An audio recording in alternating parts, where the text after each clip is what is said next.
Dear students, चलिए पिछले class में हमने पढ़ा था एटॉमिक मास के बारे में। तो हमने अभी तक क्या किया है, हमने अभी तक मोल कंसेप्ट का एक छोटा सा एग्जाम्पल देखा, उसके कुछ कॉन्सेप्ट को सीखा, उसके टर्म्स को सीखा, डिफरेंट टर्म्स में मोल निकालना सीखा। तो मोल हम लोगों ने पढ़ा अभी तक। अब मोल का यूज क्या होने वाला है उस पर बात कर रहे हैं। अभी तक हम लोग मोल मास के टर्म में, वॉल्यूम के टर्म में, नंबर के टर्म में कैलकुलेट करना हमने सीखा, एटॉमिक मास सीखा। अब हम लोग पढ़ने जा रहे हैं सॉल्यूशन, क्योंकि मोल का जो इम्पोर्टेंस है, बहुत बड़ा इम्पोर्टेंस है, वो है कंसंट्रेशन कैलकुलेट करने में। सॉल्यूशन का जो हम कंसंट्रेशन कैलकुलेट करते हैं उसमें है। तो सबसे पहले हम यही बात करते हैं कि सॉल्यूशन होता क्या है, सॉल्यूशन क्या है, विलियन जिसको हम लोग हिंदी में कहते हैं। तो हम लोग सॉल्यूशन पर बात करेंगे, विलियन पर बात करेंगे। तो क्या है विलियन, वो हम जानते हैं, बहुत सारे बच्चे जानते भी होंगे। सॉल्यूशन का मतलब होता है क्या बाबू? सॉल्यूशन का मतलब होता है सॉल्यूट प्लस सॉल्वेंट। यही मिलके हमें क्या देता है, यही मिल करके हमें सॉल्यूशन देता है। तो सॉल्यूशन का सीधा सीधा मतलब यही होता है।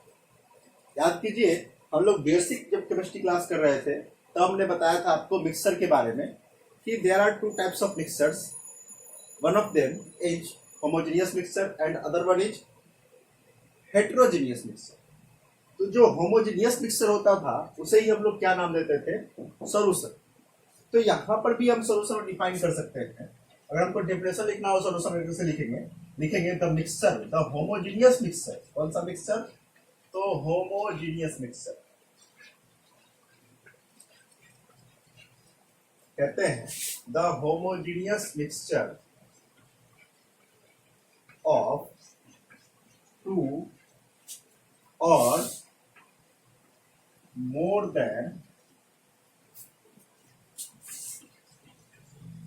than two substances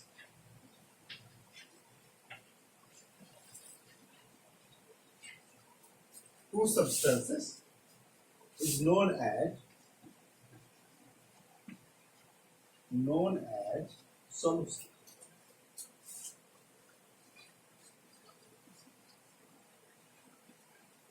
तो ये छोटा सा डेफिनेशन हमारा है सॉल्यूशन का कि दो या दो से अधिक पदार्थों का जो समांगी मिश्रण होगा उसे ही हम लोग क्या कहेंगे, उसे ही हम लोग कहते हैं क्या, सॉल्यूशन कहते हैं, विलियन कहते हैं। तो यहाँ भी हम लोग बात कर रहे हैं, कहते हैं कि सॉल्यूट प्लस सॉल्वेंट ये क्या होता है आपका सॉल्यूशन। तो ये जो मिक्सर में दो कंपोनेंट होंगे, वो एक कंपोनेंट क्या होगा, सॉल्यूट होगा, दूसरा कंपोनेंट क्या होगा, सॉल्वेंट होता है। तो ये डेफिनेशन आप ध्यान रखना, the homogeneous mixture of two और more than two substances is known as क्या, सॉल्यूशन। मतलब हुआ यह कि दो या दो से अधिक पदार्थों के जो समांगी मिश्रण होंगे उसे ही हम लोग क्या कहते हैं, उसे ही हम लोग कहते हैं बाबू विलियन। तो ये तो हम जान लिए। अब हम लोग आगे बात करेंगे कि यहाँ पे हमने लिखा है कि सॉल्यूशन का मतलब होता है सॉल्यूट प्लस सॉल्वेंट। तो ये सॉल्यूट क्या होता है, ये सॉल्वेंट क्या होता है, इस पे बात कर रहे हैं। तो बहुत छोटी सी बात है, आप सीधा सीधी याद रखना क्या कि सॉल्यूशन में जिस भी कंपोनेंट का अमाउंट कम होगा, जिस भी कंपोनेंट का अमाउंट क्या होगा, कम होगा, वह क्या होगा, वह सॉल्यूट होगा। और जिस कंपोनेंट का अमाउंट ज्यादा होगा वो क्या होगा, वो आपका सॉल्वेंट होगा। सीधा सीधी याद रखना क्या कि ये सॉल्यूट का मतलब क्या, सॉल्यूट का मतलब है कि इसका अमाउंट क्या होगा, लेस अमाउंट में यह होगा, यानी कि इसकी मात्रा क्या होगी, विलियन में कम होगी।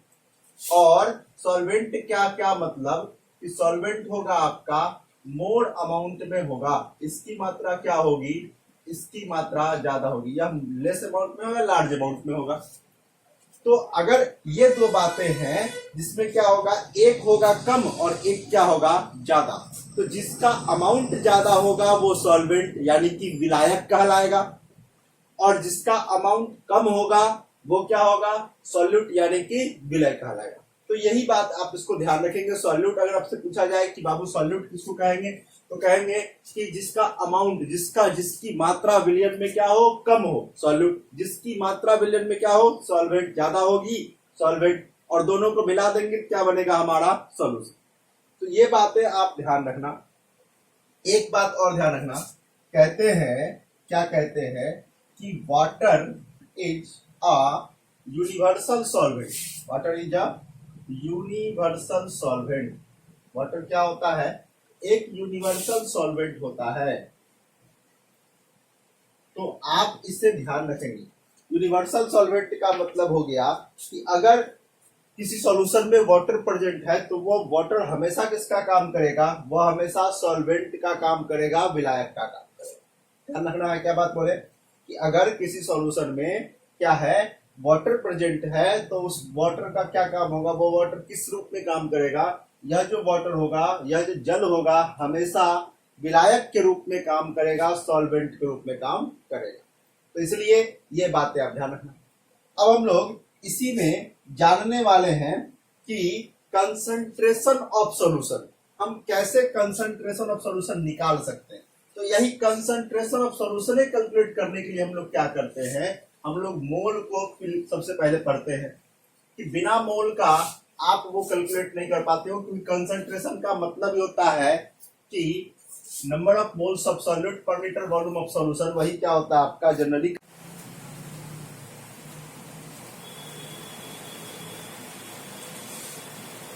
चलिए आइए हम बात करते हैं कंसंट्रेशन ऑफ सॉल्यूशन का। तो कंसंट्रेशन ऑफ सॉल्यूशन को हम लोग कहते हैं जनरली, आप कह सकते हो कि जो सॉल्वेंट होता है हमारा, जो भी हमने बताया, या फिर सॉल्यूशन होता है, तो सॉल्यूशन के या सॉल्वेंट के नोन अमाउंट में सॉल्यूट क्या कितना अमाउंट प्रेजेंट है, यही क्या होता है आपका कंसंट्रेशन होता है। दैट मीन्स कि आप कंसंट्रेशन को डिफाइन कर सकते हो, the amount of solute, the amount of solute, amount of solute present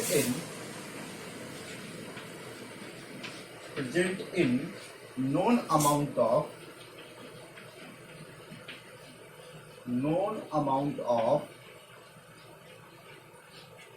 solution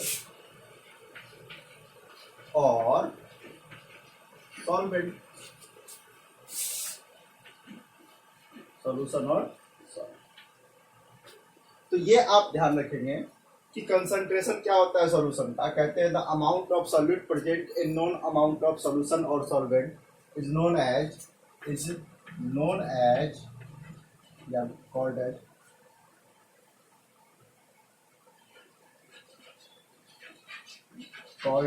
concentration of solution.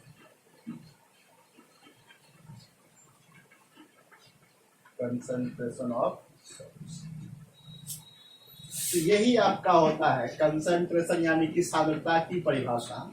आप सांद्रता को डिफाइन कर सकते हो, कह सकते हो कि किसी विलयन के अथवा विलायक की ज्ञात मात्रा में विलय की जितनी मात्रा उपस्थित होती है उसे ही हम लोग क्या कहते हैं, उस विलयन की सांद्रता कहते हैं। तो ये तो हो गया, हमने कंसंट्रेशन को डिफाइन किया। ये हमारे लिए इंपॉर्टेंट भी नहीं है क्योंकि ये हमसे पूछने नहीं जाता, ठीक है। दूसरा जो होता है, अब कंसंट्रेशन को डिफाइन करने के बाद हमें जानना है कि हम कंसंट्रेशन कैलकुलेट कैसे करते हैं। तो determination of concentration of solution की बात करेंगे अगर हम, तो डिटर्मिनेशन जो करते हैं हम लोग कई टर्म्स में करते हैं, जिसमें सबसे पहले आता है हमारे पास परसेंटेज के फॉर्म में। किस फॉर्म में आता है, परसेंटेज के फॉर्म में। अब परसेंटेज के फॉर्म में हम लोग तीन बात करते हैं। पहला हम लोग बात करते हैं परसेंटेज वेट बाई वेट। तो percentage weight by weight calculate करना बहुत आसान होता है। करते हैं क्या कि परसेंटेज वेट बाई वेट जो होता है वो क्या होता है, जैसे हम जनरली सॉल्यूट का निकालते हैं, तो हम यहाँ पर सॉल्यूट को लेके ही चलते हैं, लेकिन अगर सॉल्वेंट का निकालना हो तब भी हम निकाल सकते हैं, ठीक है। तो हम यहाँ पर बात करेंगे, जैसे मान लीजिए सॉल्यूट का निकालना है तो हम कहते हैं कि मास ऑफ सॉल्यूट इन ग्राम। आप ले लीजिए मास of solute in gram upon mass of solution, total mass of solution. तो यही होता है हमारा परसेंटेज बिट बाय बिट। और चूंकि हम परसेंटेज कैलकुलेट कर रहे हैं इसलिए क्या करना पड़ता है, हमें 100 से मल्टीप्लाई करना पड़ता है। परसेंटेज बिट बाय बिट निकालने का ये बहुत ही आसान सा तरीका है, आप इसको ध्यान रखेंगे। क्या, तो विलय का निकालना है तो क्या करेंगे, विलय का ले लेंगे भार किसमें, ग्राम में। अब बट्टा क्या करेंगे, विलयन का कुल भार मल्टीप्लाइड बाय कितना, 100। तो यही है आपका मास of solute in gram upon total mass of solution multiplied by कितना, 100। उसी तरह दूसरा हमारे पास होता है बाबू, दूसरा होता है percentage weight by volume, percentage weight by volume. तो परसेंटेज बिट बाय वॉल्यूम कैसे कैलकुलेट करते हैं, यही बहुत इजी, कहते हैं percentage weight by volume equal to होता है, फिर से वही बात करेंगे, सॉल्यूट के लिए निकालेंगे तो लिखेंगे मास of solute, mass of solute in gram upon क्या कर देंगे, अब सॉल्यूशन वॉल्यूम है तो क्या करेंगे, वॉल्यूम ऑफ सॉल्यूशन लेंगे, क्या लेंगे, वॉल्यूम ऑफ सॉल्यूशन।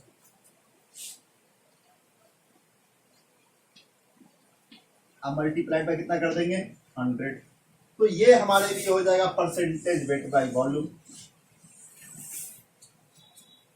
तो एक हो गया आपके पास परसेंटेज बिट बाय वेट, दूसरा हो गया परसेंटेज बिट बाय वॉल्यूम, तीसरा हमारे पास जो है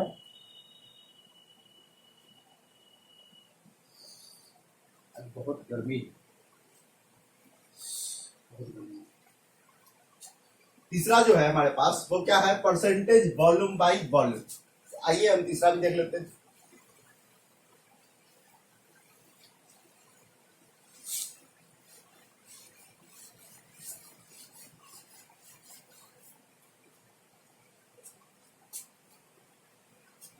तीसरा जो होगा हमारे पास वो क्या होगा, परसेंटेज वॉल्यूम बाय वॉल्यूम, यह कितना हो जाएगा। तो अब फिर वही काम करेंगे, वॉल्यूम ऑफ सॉल्यूशन ले, volume of solute in ml, मान लीजिए अगर हम ml में ले रहे हैं तो अपॉन, तब क्या होगा, वॉल्यूम ऑफ सॉल्यूशन, यह भी किसमें लेंगे, ml में, अब मल्टीप्लाइड बाय कितना करेंगे, 100। तो ये आप ध्यान रखेंगे, सॉल्यूट का वॉल्यूम ले लीजिए अपॉन सॉल्यूशन का वॉल्यूम ले लीजिए, अब मल्टीप्लाइड बाय कितना कर दीजिए, 100। तो ये परसेंटेज वॉल्यूम बाय वॉल्यूम देगा। तो इस तरह से आप ये तीनों टर्म के हेल्प से क्या कर सकते हो, परसेंटेज के फॉर्म में कंसंट्रेशन को कैलकुलेट कर सकते हो। तो ये हम कंसंट्रेशन को कैलकुलेट करना सीखे in the form of percentage. जैसे मान लीजिए हमको कहा, हम एक छोटा सा एग्जांपल लेते, कहता है कि कैलकुलेट, एक क्वेश्चन से इसको समझते हैं।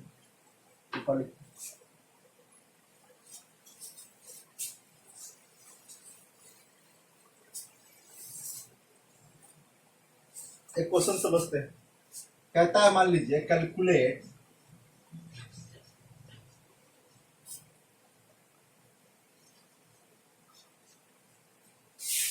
Percentage weight by weight of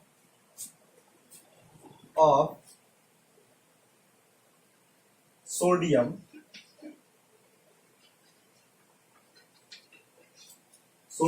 यानी कि NaOH में हमको कैलकुलेट करना है, तो Na, तो हम कह रहे हैं calculate percentage weight by weight of sodium in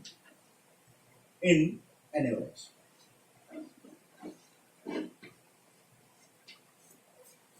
NaOH दे दिया गया है। अब NaOH पे क्या कह रहा है, कैलकुलेट करना आपको सोडियम का परसेंटेज वेट बाय वेट। तो बहुत ही आसान सा काम है, हमें percentage weight by weight calculate करना, किसका, Na का। कितना हो जाएगा, तो यहां पर हम मास, इस क्वेश्चन मास में दिया है तो हम क्या करेंगे, 1 मोल लेके चलेंगे। और सोडियम के 1 मोल का मास कितना होता है, मोलर मास 23, हम बात भी कर चुके हैं पिछले क्लास में। अपॉन टोटल मास देख लीजिए, तो इसका 23, हाइड्रोजन का 124, ऑक्सीजन कितना 16, कितना हो गया 40। तो 23 अपॉन टोटल मास हो गया कितना 40, आप मल्टीप्लाइड बाय कितना कर देंगे 100, लोग कैलकुलेट कर लोगे, ये आ जाएगा कितना आ जाएगा, ये 2.5, ये हो गया 46, 57.5 इतना आ गया। तो ये परसेंटेज बिट बाय बिट निकल गया किसका, सोडियम का, किसमें NaOH में। तो सोडियम हाइड्रोक्साइड हमने कैलकुलेट कर लिया। इसी तरह से आप कहीं पर भी क्या कर सकते हो, percentage weight by bit calculate कर सकते हो। ठीक है, दूसरा हम क्वेश्चन लेके चलते हैं। मान लीजिए परसेंटेज बिट बाय वॉल्यूम का एक क्वेश्चन लेके चलते हैं, मान लीजिए उसको बना के देखते हैं।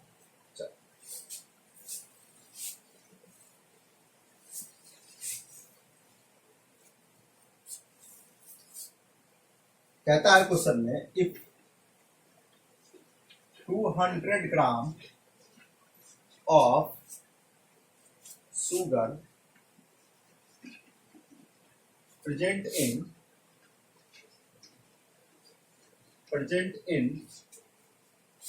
500 ml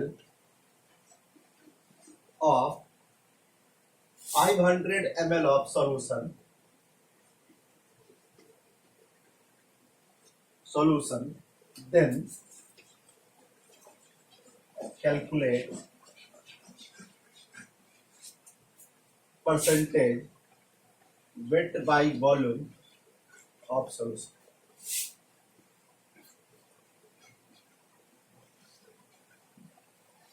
तो यही बहुत इजी होगा, नहीं कैसे कैलकुलेट कर पाएंगे, परसेंटेज वेट बाय वॉल्यूम निकालना है, तो percentage weight by volume equal to mass of solute, तो 200 gram, volume of solution 500, multiplied by कितना है आपके पास 100, लीजिए ये खत्म हो गया, ये कितना हो गया 40% आपका क्या हो गया। तो ये इस तरह के क्वेश्चंस को आप सॉल्व कर सकते हो, बहुत ही इजी तरीके से सॉल्व कर सकते हो।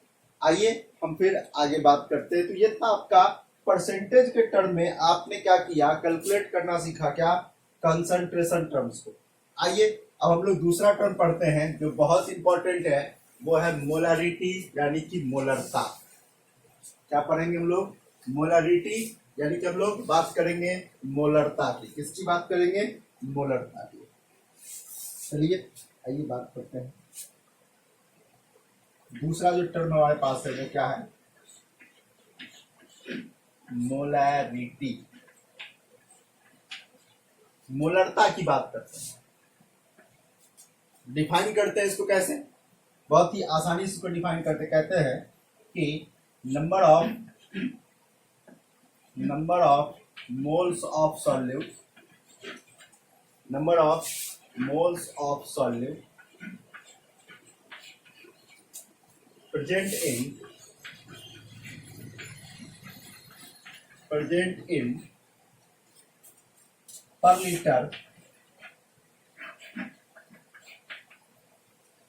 liter volume of solution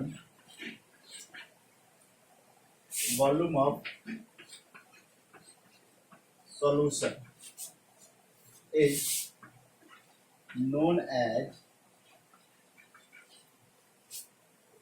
known as क्या, मोलरिटी ऑफ सॉल्यूशन। कई सारे बच्चों ने ये पहले ही पढ़ा भी होगा, मोलरिटी ऑफ सॉल्यूशन मतलब क्या हो गया। तो इसका सीधा सीधा मतलब हो गया, कहते हैं कि किसी विलयन के प्रति लीटर आयतन में उपस्थित विलय के मोलों की संख्या को आप क्या कहते हो, मोलरता कहते हो। क्या बोला हमने,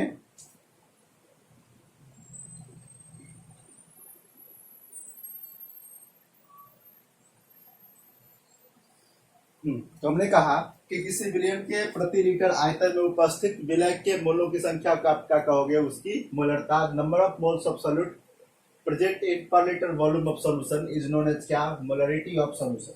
तो ये हमने इसको डिफाइन किया मोलरता को। बहुत ही आसान सा डेफिनेशन है, लेकिन ये डेफिनेशन आपके बोर्ड एग्जाम के लिए इंपॉर्टेंस है। 11th के एग्जाम में पूछता है, 12th के एग्जाम में भी पूछता है, क्योंकि ये जो टॉपिक आप पढ़ने जा रहे हो ये पूरा फिर से क्या करना है आपको, पढ़ना है कहाँ पे, क्लास 12th में। क्लास 12th का जब चैप्टर नंबर 2 पढ़ोगे तो वो चैप्टर ही है सॉल्यूशन। तो हम वहां पर सॉल्यूशन जो पढ़ने वाले हैं, विलयन जो पढ़ने वाले हैं, उसमें ये सारी चीजें फिर से पढ़ेंगे। तो आप यहाँ पे अच्छे से पढ़ लो ताकि आपको 12th में थोड़ा कम मेहनत करके भी क्या होगा, आराम से आप चीजों को समझ सकते हो। तो यहाँ पे समझने का ट्राई करो, ठीक है। आइए हम बात करते हैं मोलरिटी निकालते कैसे। तो डिफाइनेशन हमारे पास जो था, डेफिनेशन के हेल्प से हम लोग क्या कर सकते हैं, मोलरिटी कैलकुलेट कर सकते हैं। तो मोलरिटी इक्वल टू कितना होगा, मोलरिटी जिसको हम लोग कैपिटल एम से डिनोट करते हैं। तो मोलरिटी इक्वल टू होगा बाबू, क्या होगा, कहेंगे number of moles of solute, number of moles of solute, definition तो हमारे पास यही है। तो number of moles of solute upon, फिर क्या करेंगे, volume of solution, volume of solution in litre.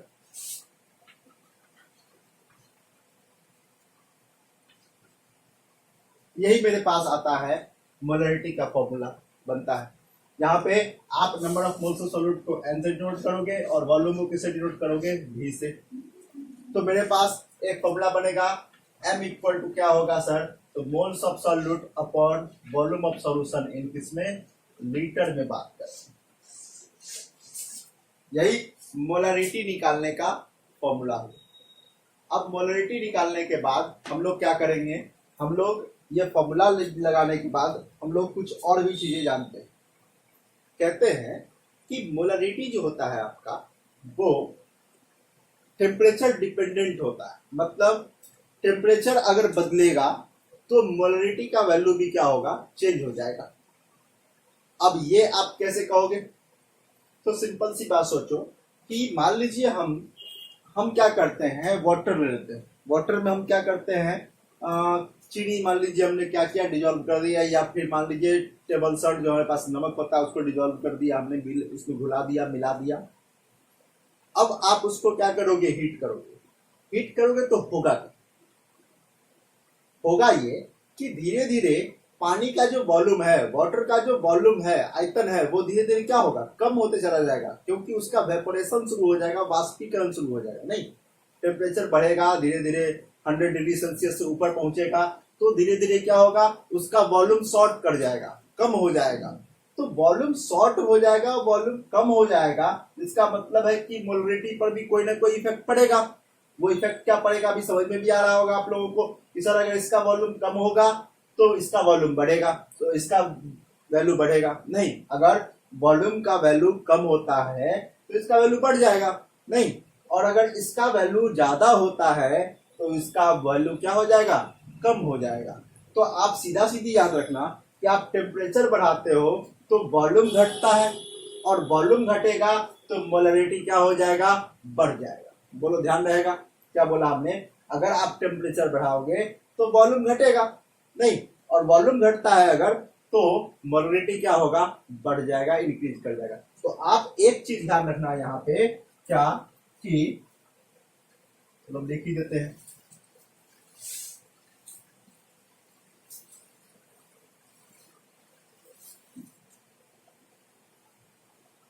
कहते हैं मोलरिटी इज डिपेंड्स, या सीधा सीधी लिखिए, molarity depends upon temperature, upon temperature. Temperature को शॉर्ट पे लिखते हैं हम लोग। तो कैसे डिपेंड करता है, तो आप कह सकते हो सर टेम्परेचर आप अगर बढ़ाते हो, टेम्परेचर क्या करते हो, बढ़ाते हो। टेम्परेचर हमने बढ़ाया, टेम्परेचर बढ़ाने से क्या होगा, वॉल्यूम ऑफ सॉल्यूशन क्या हो जाएगा, घटेगा। और इसीलिए होगा क्या, इसीलिए होगा ये कि आपका जो मोलरिटी है वो क्या हो जाएगा, बढ़ जाएगा। तो इन जनरल आप कह सकते हो कि सर अगर हम टेम्परेचर बढ़ाएंगे तो मोलरिटी भी क्या होगा, बढ़ेगा। बोलो कोई डाउट। ये ऊपर की तरफ तीर करके एस लिख दिया गया, इसका मतलब ये बढ़ रहा, नीचे की तरफ एस लिख दिया गया मतलब घट रहा है, इसका मतलब होता है इंक्रीजेज, इसका मतलब होता है decreases. Temperature increases, volume decreases, volume decreases, molarity increases. और रिजल्टेंट हम कह सकते हैं कि टेम्परेचर इंक्रीजेज तो मोलरिटी भी क्या, इंक्रीजेज। अगर टेम्परेचर बढ़ेगा तो मोलरिटी भी क्या होगा, बढ़ेगा। तो ये बातें आप ध्यान रखोगे। या टेम्परेचर डिपेंडेंट क्वांटिटी होता है आपका क्या, मोलरिटी। अब मोलरिटी को हम लोग और भी टर्म कैसे कैसे कैलकुलेट करते हैं उस पर ही बात करते हैं।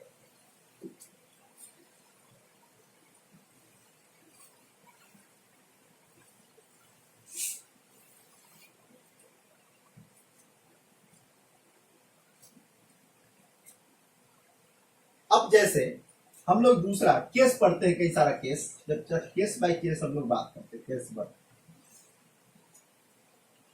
कि अगर मान लीजिए आपको दे दिया गया मास ऑफ सॉल्यूट, क्या दे दिया गया है, mass of solute equal to, मान लीजिए दे दिया गया ए ग्राम, फिर आपको दे दिया गया है मोलर मास ऑफ सॉल्यूट, या दे दिया गया मान लीजिए W, और फिर दे दिया गया है आपको क्या, वॉल्यूम ऑफ सॉल्यूशन,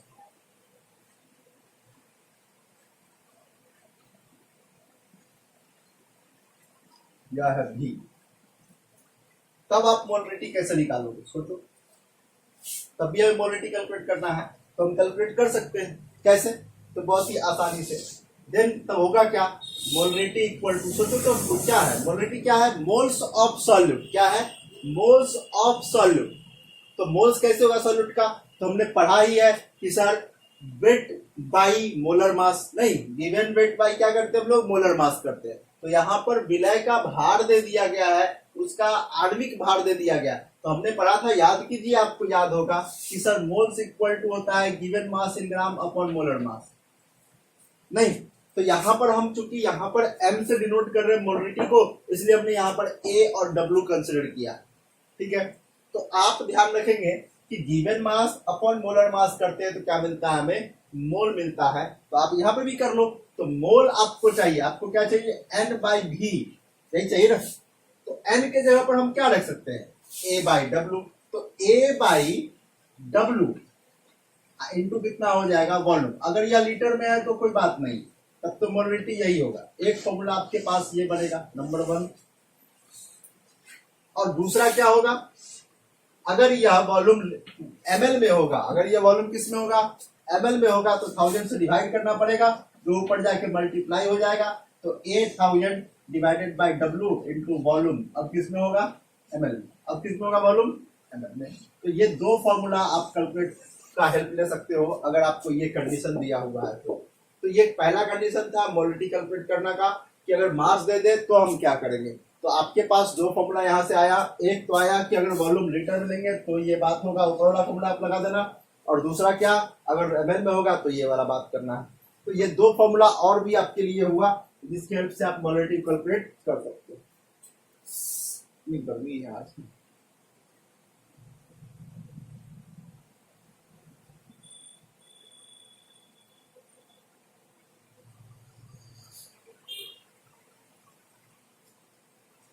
आइए फिर हम बात करते हैं आगे।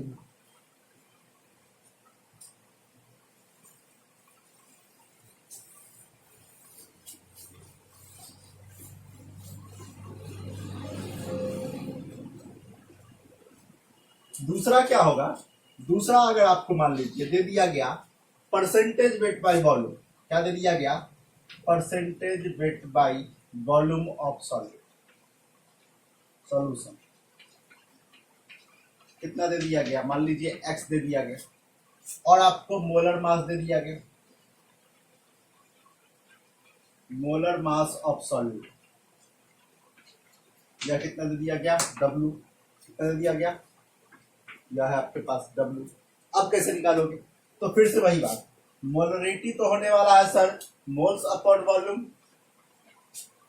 और इसी को हम लिख सकते हैं sir A upon 1000 divided by W into V, ml में होगा।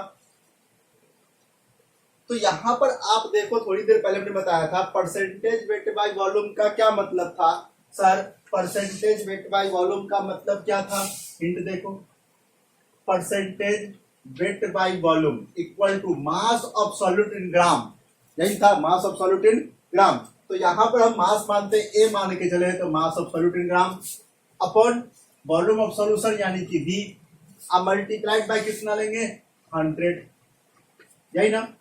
तो आप जरा देखो तो जरा ध्यान से, हम इसको थोड़ा सा अलग अलग कर लेते हैं। हम इसको लेते हैं A into 100 into 10 upon V into W. अब जरा खुद देखो कि ये जो टर्म है आपके पास वही है ना परसेंटेज वेट बाय वॉल्यूम वाला, ए 100 डिवाइडेड बाई वी। यहां भी देखो ए 100 डिवाइडेड बाई कितना है वी, यानी कि आप यहां पर फॉर्मूला लगा सकते हो सर एम इक्वल टू क्या हो जाएगा सर, एम इक्वल टू हो जाएगा सर 10, और इसके लिए क्या रखना है आपको एक्स, तो ये हो गया 10x बाई कितना डब्ल्यू। तो ये तीसरा फॉर्मूला आपके पास हुआ, एक तो मेन हो गया और एक आपके दो अभी हमने थोड़ी देर पहले बताया और ये अभी बताया। तो ये 4 फॉर्मूला, 3 अभी हमने बताया केस के फॉर्म में, एक तो मेन फॉर्मूला हो गया। आओ फिर हम दूसरा भी बात करते हैं और भी बातें करते हैं, देखते हैं। चल, तो ये आपके पास हो गया मोलरिटी कैलकुलेट करने का एक और फॉर्मूला जब परसेंटेज वेट बाय वॉल्यूम दिया रहे तो। फिर देखो कोई डाउट हो तो पूछना है, भूलना नहीं है, छोड़ना नहीं है, बिना समझे हुए आगे बढ़ना भी नहीं। जब तक नहीं समझेंगे बार बार वीडियो देखेंगे, लेक्चर देखेंगे, फिर भी नहीं समझेंगे तो कमेंट करेंगे, व्हाट्सएप करेंगे, जो कर सकते हो करो, लेकिन बिना समझे हुए आगे मत बढ़ना। ठीक है, एक ही बात ध्यान रखना है, जब तक नहीं समझे आगे नहीं बढ़ेंगे। ठीक, आइए नेक्स्ट, फिर हम लोग बात करते हैं नेक्स्ट अगला तीसरा जो कंडीशन मेरे पास होने वाला है वो देखते हैं कि अगर मान लीजिए आपको स्पेसिफिक ग्रेविटी दे दे, सॉरी स्पेसिफिक हीट दे दे, तो स्पेसिफिक हीट देगा तो क्या करेंगे। अगर हमको दे दिया जाए स्पेसिफिक हीट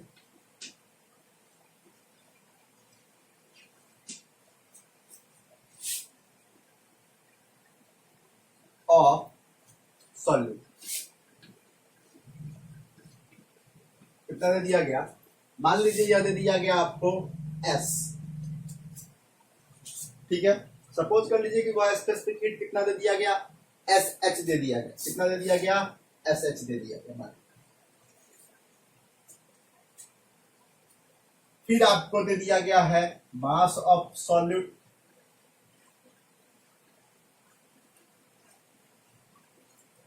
इक्वल टू वही है 1 ग्राम, और क्या दे दिया गया है आपको, और दे दिया गया है वॉल्यूम ऑफ सॉल्यूशन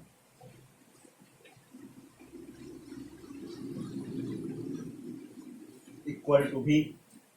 अब क्या करेंगे बताओ, अब फिर वही काम करेंगे, हमें तो चाहिए मोलरिटी, तो मोलरिटी मेरे पास कितना आना चाहिए sir, A divided multiplied by 1000 divided by W into volume, किसमें ml में।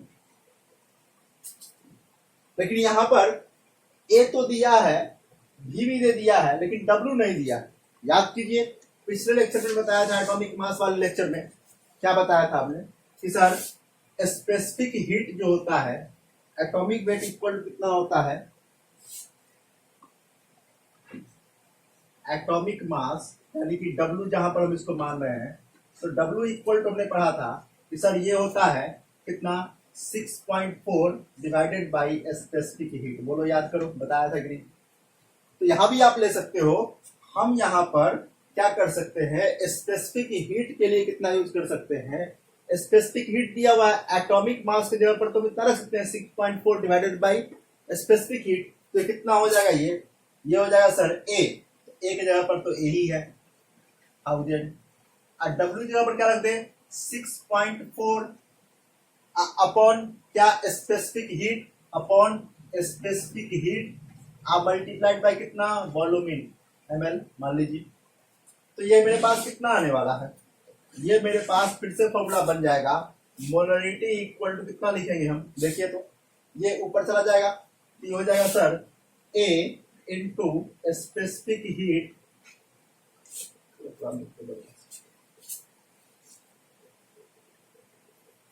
मेरे पास मोलरिटी इक्वल टू बनेगा M equal to A into specific heat into 1000 और डिवाइडेड बाई कितना बचेगा, divided by 6.4 into volume of solution in ml। क्या आया ना, कोई डाउट? या फिर मान लीजिए हम अगर ml में नहीं होगा तो हम क्या करेंगे, लीटर में ही होगा, तब तो सीधा सीधी हो जाएगा sir A into specific heat upon कितना 6.4 into volume of solution in litre. तो ये मेरे पास फॉर्मूला है जिसके हेल्प से ये आपका नंबर 4, ये नंबर 5, तो कई सारे फॉर्मूला की हेल्प से आप देख रहे हो कि आप मोलरिटी को कैलकुलेट करते हो। ये छोटी छोटी चीजें जो आप पढ़ते आते हो, हमने एटॉमिक मास पढ़ा, स्पेसिफिक हीट के साथ रिलेशन उसका पढ़ा, और देखो यहाँ पे उसका यूज किया। तो बस यही करना है कि आप जो पढ़ते हो उसका यूज आप कैसे करोगे, यही तो सीखना है। सीखने का मतलब भी तो यही है कि हम जो पढ़े हैं उसका एप्लीकेशन हम कैसे करें, उसको हम यूज कहाँ पे कर सकते हैं, प्रेजेंस ऑफ माइंड तो यही लगाना है। ठीक है, तो आइए फिर हम लोग आगे ही बात करते हैं। चलो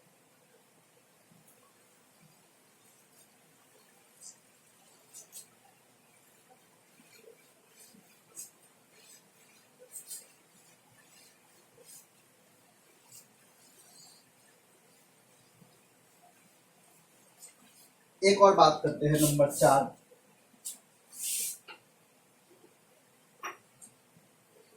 नंबर 4, अब मान लीजिए कभी कभी आपको ऐसा कुछ सॉल्यूशन दे जिसमें कि जो सॉल्यूट हो वो क्या हो, गैस हो। सॉल्यूट हो वो क्या हो, गैस हो। जैसे हम वाटर में जो डिजोल्व होता है ऑक्सीजन गैस वगैरह, उस पर बात करते हो, ऐसा कोई सॉल्यूशन आपको दे दिया जाए तो वैसे कंडीशन में क्या रखना है।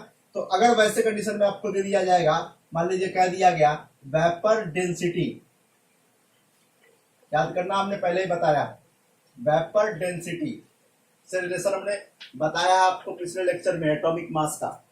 तो वेपर डेंसिटी ऑफ सॉल्यूट, या सॉल्यूट जो किस फॉर्म में होगा बाबू, गैस फॉर्म में होगा, या ध्यान रखना कितना, यह दे दिया गया मान लीजिए आपको Vd, फिर आपको दे दिया गया मास ऑफ गैस यानी कि मास ऑफ सॉल्यूट, यह दे दिया गया A ग्राम, और वॉल्यूम दे दिया गया वॉल्यूम ऑफ सॉल्यूशन, यह कितना दे दिया गया, यह दे दिया गया आपको V। अब कैसे निकालोगे, तो कैलकुलेट करना है हमें मोलरिटी। तो हम लिखेंगे सर मोलरिटी इक्वल टू, देखते हैं 1000 divided by W into volume in ml। तो देखो, तो हमने पढ़ा है मोलर एटॉमिक मास जो होता है, एटॉमिक वेट कितना होता है, मोलिकुलर वेट। तो मोलिकुलर वेट या एटॉमिक वेट जो होता है वेपर डेंसिटी के साथ कितना होता है बताओ, यह हो जाता है सर, यहाँ पर W इक्वल टू हो जाएगा 2 इंटू VD, हमने कल ही बताया था। तो यहाँ पर भी ध्यान रखना है वही बात कि मोलर मास होता है कितना होता है 2 इंटू VD। तो लो A इंटू 1000 अपॉन एक जगह W जो कितना रख देंगे 2 into VD into volume in solution, volume in ml। तो लो यहां से ये कितना आ गया आपके पास, तो m इक्वल टू हो गया 2 से ये कट गया 500 हो गया, तो 500 A अपॉन कितना VD यानी कि वेपर डेंसिटी इनटू वॉल्यूम इन ml। तो ये एक फॉर्मूला। या फिर दूसरा फॉर्मूला क्या, अगर ये लीटर में नहीं ml में नहीं और लीटर में होगा तो ये 1000 यहाँ से खत्म, तो बचेगा आपके पास मोलरिटी इक्वल टू कितना A upon 2 into VD into volume in litre. तो ये बातें आप ध्यान रखोगे, इतने सारे तरीकों से आप क्या कर सकते हो, मोलरिटी को कैलकुलेट कर सकते हो। तो ये था हमने आज एक टर्म पढ़ा मोलरिटी। मोलरिटी को डिफाइन करने के बाद हमने कंडीशन में हमने आपको मोलरिटी कैलकुलेट करना भी सिखाया। अब एक चीज और सीख ले, फिर हम लोग आगे ही बात करेंगे। तो मोलरिटी हमारा खत्म हो जाएगा, फिर हम लोग दूसरा टर्म नेक्स्ट लेक्चर में बात करेंगे। एक बात और कर लेते हैं यहाँ पे, देखते हैं वो क्या बात।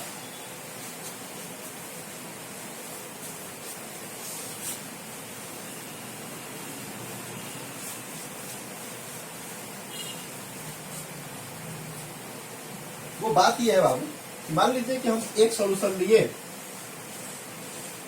इसकी मोलरिटी है m1, वॉल्यूम है v1, मान लीजिए। एक दूसरा सॉल्यूशन भी लिया हमने, इसकी मोलरिटी है m2, वॉल्यूम है v2,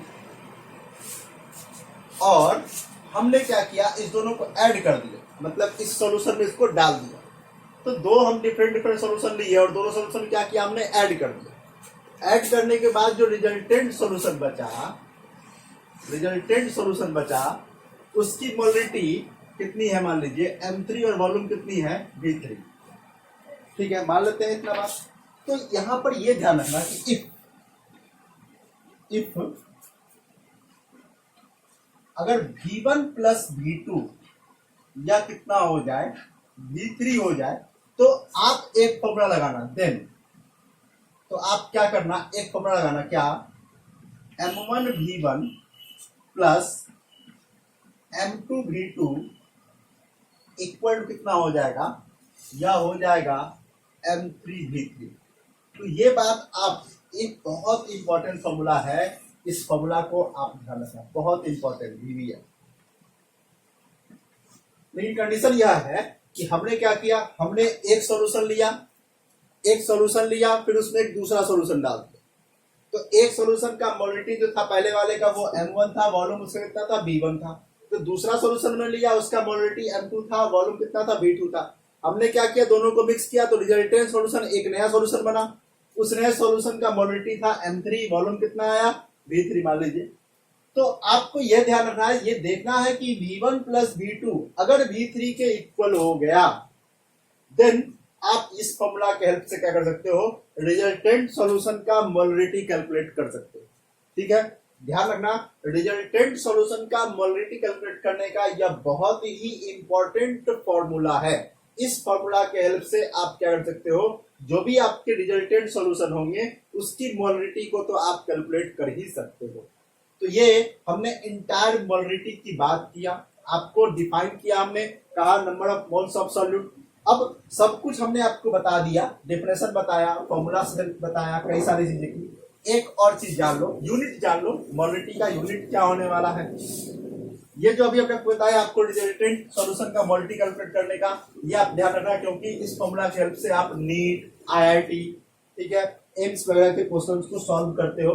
तो इसको ध्यान रखना, बहुत ही इंपॉर्टेंट फॉर्मूला है। यूनिट की बात करते हैं अगर हम, तो यूनिट आप कैसे निकाल सकते हो सर, तो मोलरिटी इक्वल टू कितना आया था, मोलरिटी इक्वल टू था मोल्स अपॉन वॉल्यूम। तो वॉल्यूम में लीटर में है यह, तो आप सिंपल सी बात ध्यान रख सकते हो कि सर मोल्स, तो मोल तो खुद एक यूनिट है, ये हो जाएगा सर मोल पर लीटर,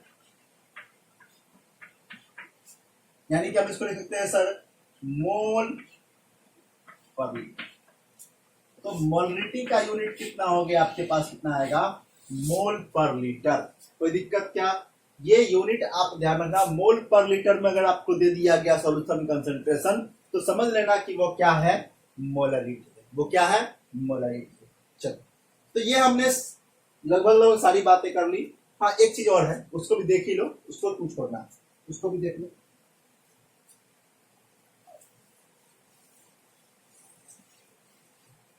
अब सपोज करो कि अगर आपको लिखा हो मिले कहीं पर 1m, तो 1m लिखा मिल जाएगा, तो उसको समझ लेना कि वो क्या लिखा हुआ है, वह लिखा हुआ है मोलर सॉल्यूशन। क्या लिखा हुआ है, मोलर सॉल्यूशन।